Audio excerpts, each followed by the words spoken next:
Me llamo Sophie, soy de Nantes, una ciudad de la Bretaña francesa, y soy ceramista en Coruña. Mi proyecto se llama Clandestine Ceramique.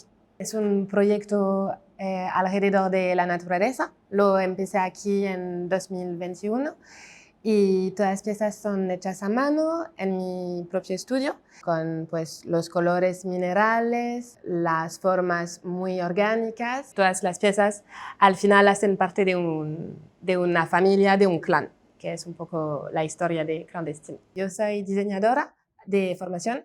Trabajé durante 10 años de diseñadora de moda.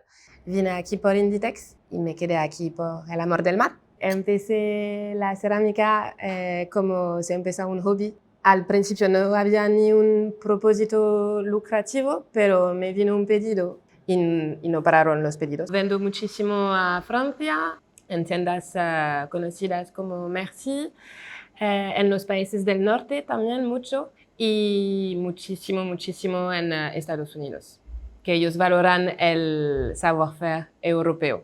Mudarme aquí para mí fue bastante fácil. Vine gracias a un trabajo y tenía ya un contrato, entonces de ser de fuera no fue para mí difícil. De emprendedora me di cuenta que es un reto encontrar un piso sin tener un contrato fijo. No sé si es que a mí me gusta compartir ideas, pero veo que hay muchísimos enlaces entre personas.